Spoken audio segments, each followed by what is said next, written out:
Salutations and welcome, horse racing fans. I'm Matthew DeSantis, and this is the Win Place Show, a podcast devoted to all aspects of horse racing and handicapping that is proudly part of the Amalfi Media Network.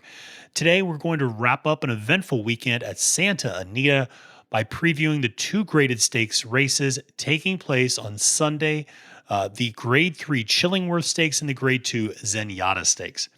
Now, before we break it all down, just a quick reminder to follow, download, rate, review, and share the Win Play Show on the podcast platform of your choice. I hope you've enjoyed the Friday and Saturday previews at Santa Anita. Hopefully, maybe you made a little bit of money off of some of my selections and suggestions, particularly some of my long shots that I really liked on Saturday. And we'll be back on Monday. That's right. We'll be back Monday with a race recap going over what we got right and what we got wrong from over the weekend and lessons learned about what this tells us moving forward. And there's going to be a lot to unpack based upon those juvenile races on Friday and some of the big races on Saturday. So now remember, we also have horse racing content for any preferred consumption platform. If you like to listen, we got you covered with the Win Place Show podcast. Do you like watching videos? Well, listen, head over to YouTube. We got the Win Place Show YouTube channel. And for those of you who are always watching on YouTube, even though I've switched over to doing podcasts and this has become a podcast, guess what? I'm still dressing up. I still got my little cap, still got my my sporty little look with button-down shirt and a sports jacket and a tie occasionally. So I still dress up just because I'm doing the podcasting. I'm not just wearing a t-shirt and shorts anymore. So if you want to watch, feel free to head over to YouTube for the Win Place Show YouTube channel. And if you like reading, if you're like my parents, if you're maybe an older generation who prefers to read rather than listen or watch, well, good news. We have a blog that corresponds with each of these episodes where I give you my Win Place Show picks for the entire card. So not just the graded stakes, but rather races 1 through 10, 1 through 11, 1 through 12, however many races are on the card. I got you covered. I do a little bit of a paragraph breakdown of each race, and then I give you my top 3 choices. And the best place to get all of this content, no matter how you like to consume it, head over to amalfimedia.com. And when you're there, you might find there's a lot of other content outside of horse racing. We got politics, we got history, we got pop culture, we got finance, we got cooking. We got a lot of different shows, a lot of different podcasts, a lot of different blogs and articles that we post over at Amalfi Media. So feel free to peruse those to your heart's content. You can also follow me on Twitter at the handle @FailedToMenace. And like I said, those blogs are really great for getting your stables ready for Stable Duel Contest, which is a fantasy horse racing contest in which you can have a small monetary prize a small monetary entry fee and be entered for some pretty significant prizes in the process. And you just have to select the 10 horses you like the most from any given day at any given track. And you have a fictional budget to purchase those 10 horses with. So you can't pick all the favorites all the time. You got to pick a couple long shots in there. And if you get the most points, at the end of the day, you win. So it's a pretty fun way to wager on different tracks across the country without having to maybe immerse yourself in the minutia of every single race. So I really enjoy doing it. It's a really fun way to keep up with horse racing across the country. Now, finally, make sure to interact with us on Twitter at the handle @FailedToMenace, like I mentioned earlier, or on YouTube to let me know what you think of the races on Sunday, how you think they're going to break down, where you agree with me, where you disagree with me. Listen, I'm a civil guy. I'm not going to get upset with you if you disagree with me. It's perfectly okay to have a different take, especially in horse racing. So make sure to let me know how you think this weekend's going to break out and share with all of your fellow horse racing fanatics on social media. Okay, well, listen, we only have 2 races to preview today, the Chillingworth and the Zenyatta Stakes, but I figured I'd give you a slight sneak peek of the blog content I do for races across the card. And I'll give you 2 long shots that have nothing to do with these 2 stakes races that are taking place at Santa Anita. And they both actually come in race 4. And one of the things that's interesting about Santa Anita is there's a lot of small fields, which is fun, I think, on some level. But from a handicapping and betting standpoint, you don't get a lot of value in small fields. A lot of times there's kind of clearly two or three horses that are going to be the best of that field. And so the odds get really short and there's not a lot of value necessarily to be made. They can be very effective for like pick three, pick fours because the payoff's not huge, but at least you have a better sense, I think, of who's going to win. Nevertheless, there are a couple of horses on Sunday at Santa Anita that I really do like. And so in race 4, if you're looking at the undercard, I like two British horses that I think provide really good value. One is New Park going off at 8-1, and the other is Elusive Threat going off at 12-1. I really like both of those horses quite a bit. And I just think there's value to be found there with cards that may not always have a lot of value. New Park really improved dramatically between race 1 and race 2 after coming over from Ireland. And I think will not have an issue with the distance. And so I really like that value at 8-1. I also like the outside post position. And then Elusive Threat. This is his first start in the United States. And is on Lasix and is 5 for 5 this year in terms of hitting the board, is going off at 12-1. It's not like he's stepping into a graded stakes race. So I like the level of competition. And, I know he hasn't only run on turf once, but has run mostly on synthetic before this over in England. But again, I do like him at a shot at 12-1. I like the price there and think it's definitely worth it. So those are just two long shots that I like that I thought I'd give you that fall outside of those graded stakes races. Well, speaking of the graded stakes, let's shift to those and let's talk a little bit about the grade 3 Chillingworth Stakes, which is race 5 on the card. Post time is 6 p.m. Eastern. Distance is 6.5 furlongs for 3-year-olds and up who are fillies and mares. Is on dirt. So let's take a look at the field for the Chillingworth Stakes, and it's only a 6-horse field. And so in post position 1, we have Proud Emma, trained by Peter Miller and jockeyed by Mike Smith. And then in the number 2 hole, we have an Argentinian horse, Scottish Star, trained by Richard Mandela and jockeyed by Flavian Pratt. Then we have 2 long shots, Eyes Open, trained by Dan Blacker and jockeyed by Giovanni Franco, and On Deck, trained by Jonathan Wong and jockeyed by Ricardo Gonzalez. And then we have the morning line favorite, Cece, trained by Mike McCarthy and jockeyed by Victor Espinoza. And finally, Bella Vita, trained by Simon Callahan and jockeyed by Juan Hernandez. So how do I see the Chillingworth Stakes playing out? Well, listen, CC is the morning line favorite for a reason. This is a really good horse. This is actually quite an excellent horse. I would be shocked if the line actually stayed at 6-5. I would expect for CC to actually get bet down to 4-5, 3-5. I think she's the clear class of this field, and I don't think she needs to run her best race to win. This is a horse that traditionally goes up against some of the best competition in the country at the sprint division. I mean, goes up against Gamine, goes up against Monomoy Girl, goes up against some really, really good competition, Lake Avenue and Sound Machine and Miss Stormy D. And, so she's gone up against some big names. She's run against a lot of big grade 1 competition going back to last year and is coming off an impressive 3rd place finish at the Ballerina Handicap at Saratoga, and where she finished behind Gamine and Lake Avenue. So I thought looked good there and was competitive down the stretch. Finished 3rd, about 3 lengths back, but still, like I said, looked good. Has really only had one hiccup against as time goes by, and that was back in May, and it was at a 1.116 when you put her at 6.5 furlongs, when you have her more on the sprint side of things. She's really good. She likes Santa Anita as well, and she's done well this year in terms of, hitting the board 3 out of 4 times. And just when you look at the buyer speed figures, she's just in another class from everybody else. So I do think CC's the obvious favorite in this field. But let's talk about some of the other horses because there's not a ton of value there. If you look at, for instance, Proud Emma's going off at 4-1, Scottish Star's going off at 5-2. Bella Vita is going off at 3-1. I think the two long shots of Eyes Open and On Deck really don't have much of a chance of even hitting the board. So you're not going to get a ton of value here in terms of blending together exotics.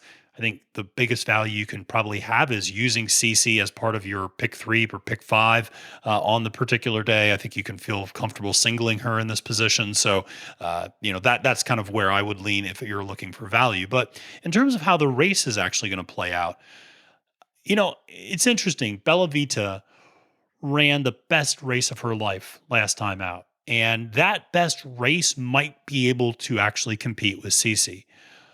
But she's losing her jockey, who is moving to Scottish Star instead, Flavien Prat.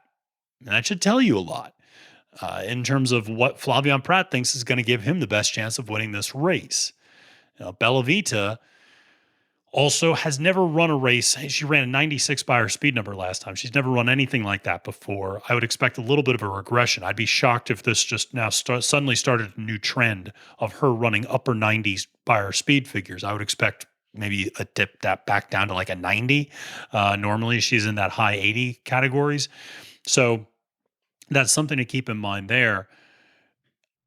This race will be interesting from a pace standpoint. Eyes Open, the one long shot, will likely serve as early speed. Interestingly enough, though, Scottish Star had a bullet workout last week, and I guess actually on Monday, earlier this week, and went 36-3 and 3 furlongs, which indicates to me that they're going to potentially put Scottish Star in the lead and have him try to wire the field, which actually is a little bit more like his running style from back in Argentina.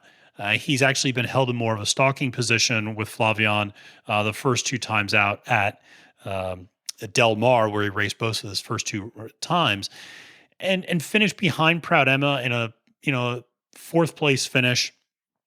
Behind some decent horses, Proud Emma, who's also in this field, Stellar Sound, who we're going to talk about in a second, who's at the Zenyatta. So, finished behind good horses at a grade 3 race. But, like I said, took a slight step back in speed and regressed a little bit from that first effort out where finished just a neck behind Stellar Sound. So we'll see how Scottish Star ends up going this time around.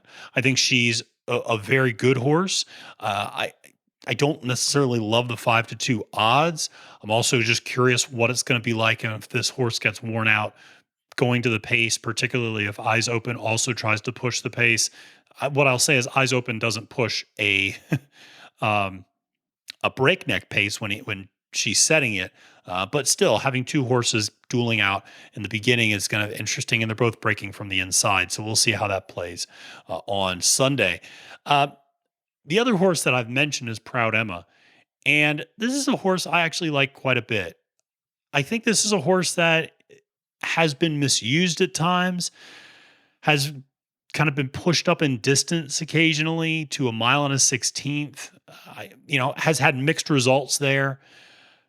I think this horse is better at 6.5 furlongs, which is where she's running today. At this distance, she's finished second twice in 2 career races. So I like that part of it. 4-1, she's kind of the best odds that you're going to be able to get on that next tier behind Cece. And I think there's, value there. I mean, she shows that she can run. I mean, her workouts look good. 113 and 1.6 furlongs, 59 and 3.5 furlongs. I mean, she's running well in workouts. She's got Mike Smith aboard. The inside post position's a little concerning, but, I think if, she's got a small field, which works in her favor, and she's got a style where she can sit off the pace and then put in a late kick. And especially if Scottish Star is going to push a really aggressive early pace, then she might have something to run into there. So I like Proud Emma quite a bit in this race. I think Bella Vita is, like I said, a horse that will probably regress a little bit. I mean, this is a horse that traditionally has been running between like an 87 and a 75 by her speed number, and then all of a sudden out of nowhere runs a 96 last time out. With Flavien aboard, not going to have Flavien this time. Going to go back to Juan Hernandez, who's ridden her before to a second place finish in a grade 2 race. Granted, she finished about a mile behind Gamine, but everybody else did too. So it was, that's how kind of that played out. So I do think Bella Vita's a good horse. I think provides a little bit of value, has hit the board 5 out of 7 times this year, likes this distance of 6.5 furlongs. So again, I like the horse. I just don't think that you're going to beat CC. I think CC is the class of this field. Like I said, really has just had one hiccup, which you can easily excuse. And outside of that, has run super competitive. And especially at this level of competition, should just really blow everyone away. This should not be that competitive down the stretch. So, how do I see the Chillingworth Stakes playing out? Well, I have it to win CC, to place Proud Emma, and to show Bella Vita. So that's how I have the win place show playing out for the Chillingsworth. So let's move to the other race that is graded on the card, which is the Grade 2 Zenyatta Stakes, which is also for fillies and mares, Sundays for the ladies. And this is race 9 on the card with a post time of 8 o'clock Eastern. It's a mile and a 16th on dirt. So let's take a look at this field. And a little bit of a bigger field is 8 horses. Starting off with Samurai Charm, a horse that I'm going to talk a little bit about because she's intriguing to me. Trained by Pete Miller and jockeyed by Kyle Frey. As time goes by, a Bob Baffert horse jockeyed by John Velasquez. Then Private Mission, the other Bob Baffert horse jockeyed by Flavian Pratt. Then Miss Bigley, trained by Phil D'Amato and jockeyed by Juan Hernandez. Then California Kook, horse I actually like quite a bit, I'll talk about, trained by Pete Miller and jockeyed by Abel Cedillo. Miss Stormy D, trained by Carla Gaines and jockeyed by Giovanni Franco.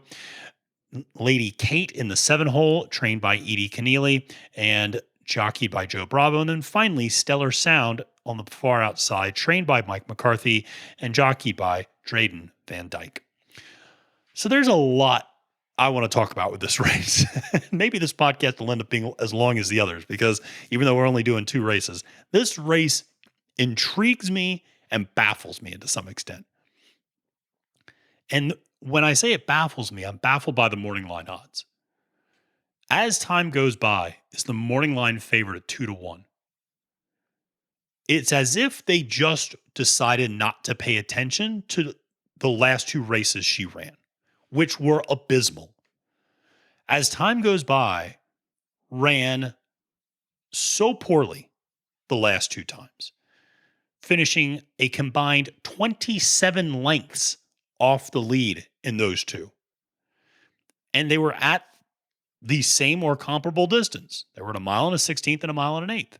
Something happened to this horse. I don't know what. And you could say, well, stepped up to grade 1 competition, had been at grade 2.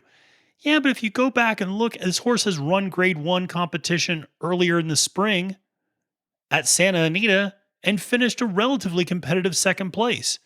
Then goes on, wins with incredible ease at Santa Anita at a mile and an 1/8, wins by 9 1/4 lengths at a grade 2, comes back in the Santa Anita, wins by a nose in May, and then goes to the Clement Hirsch at Del Mar in August and just bombs. And then goes to Personal Ensign and Saratoga and bombs. Now, the counter argument is that this is a horse for a course. This is a horse that has finished no worse than 2nd when she runs at Santa Anita. She's won 3 times, finished 2nd twice in 5 career starts at Santa Anita. So maybe that's the argument you can make. But something just seems off. And clearly something, I'm not the only one who thought that because Bob Baffert made a jockey change going from Mike Smith to John Velasquez. I don't know if that'll make a huge difference. Maybe it will. Maybe it will. The workouts haven't looked bad. So it's not as if I think the horse is, damaged goods, but just I'm stunned that you're getting 2-1. Because now listen, if as time goes by, runs like she did in the spring, well, then that makes all the sense in the world that she would be the favorite. But she hasn't run like that the last 2 times out. And I can always throw out one clunker, but throwing out 2 clunkers in a row with, plenty of rest. I mean, she had almost 2 months off between her, before that second to last one, and then she had a month off in between. I just, again, really surprised, and she just looked empty down the stretch in both of those, and they weren't insane fractions either. I mean, it's not like those 2 races were at some blistering breakneck pace. So I just don't love the 2-1 odds there. And I'm kind of fading as time goes by. I just don't like it. I need her to show that she's back before I trust that she's back. I'm not going to take a leap of faith on that because I think there's a chance that she could look really bad in this race. Now let's talk about a few of the other horses. Private Mission is obviously a horse that's gotten a lot of news lately because this was the other one of Bob Baffert's horses that scratched from the card last week at Parks. Remember that Medina Spirit was supposed to run the Pennsylvania Derby and was scratched. Private Mission was supposed to run the Cotillion Stakes that Clary Air ended up winning. She was scratched out of that race and moved to this. So Private Mission has been in the news for those reasons. Now, Private Mission is a pretty lightly raced horse, only 4 career starts, 3 victories, and has been breezing along the last couple of times out, particularly the last time out where, at Del Mar, she ran the Grade 3 Torrey Pines and just blew away the competition. I mean, won by 6.5 lengths, and Flavien Prat hardly had to move a muscle. So she has not run a mile on the 16th, but considering how classy she was at a mile, I have a hard time thinking that a mile on a 16th is going to be an issue. Also, her pedigree would indicate that this is not an issue at all with Into Mischief and Harlan's Holiday and Unbridled. And I mean, she's got a lot of both up top and underneath. She's got a lot of class in her pedigree. So no concerns there. Her best buyer speed number is an 89. Now, granted, Flavien was able to kind of gear down at Torrey Pines. I mean, I'm sure if he had pushed her, she probably could have cracked a 92, 93, maybe even a little higher. So, that's all relative. I mean, you have to take that into consideration. That's why buyers' figures, especially in blowouts, don't always tell the whole story. So, Private Mission is certainly a very competitive horse going off at 5-2. I actually really like those odds for this horse. I like the return on investment. Now, another one of the horses that I want to talk about is Samurai Charm. You talk about a throwback horse. This horse took a 2-year break, did not run as a 3-year-old, okay? Ran in 2019, took a 3-year break took a year break and then came back and ran as a 4-year-old. And now this horse is running all the time. I mean, this horse ran 8 days apart in August. Ran August 13th and August 22nd, won both of them. And then came back September 19th and won again. So this is a horse that likes to run, clearly, and is very active. I mean, this will be the 4th race in 7 weeks for Samurai Charm. And in some ways, I mean, the horse has been putting up very strong, if not slightly improving speed numbers each time out and taking a step up in class each time. Has not yet run a mile on a 16th, so that might be a bit of a question mark. And I am a little worried about her doing that on kind of short rest. I mean, she last ran on September 19th. We're looking at basically a 2-week layoff before running again. I just wonder. I mean, I think there's a lot of question marks. It's too bad because at 10-1, I actually really do like the horse. And all the horse does is win. So has won every single race this year. And again, at 10-1, I love those odds. I just wish this race was like a week or 2 later. I'm just a little worried about the layoff. And that's my biggest concern with Samurai Charm. But otherwise, a very game horse. And I would not begrudge you if you decided to include Samurai Charm in your exactas or trifectas, because I think there's a chance. I'm hesitant to pull the trigger on putting her on some of my bets just because of that layoff issue and how frequently she runs. But, it's also hard to argue with the past performances. Like she runs 8 days apart and keeps winning. And you just go, okay. Like, I mean, clearly Pete Miller knows what he's doing with this horse because she's responding and she's had fresh workouts. So, we'll see. And she likes to go in the lead. So she's going to push the speed early. And so is Private Mission. That's the other thing. Private Mission likes to run to the lead.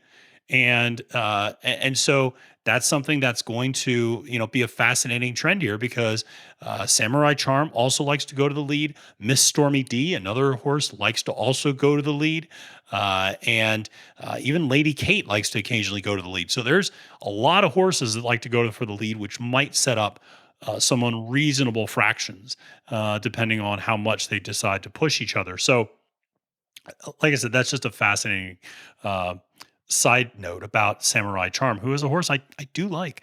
Um, Now, Miss Bigley. Now, this is another horse, a 5-year-old who is trained by Phil D'Amato, has hit the board 6 out of 7 races this year, has run the last 3 kind of non-graded stakes races, has done well, has done the distance. I think that's something that's an important factor here.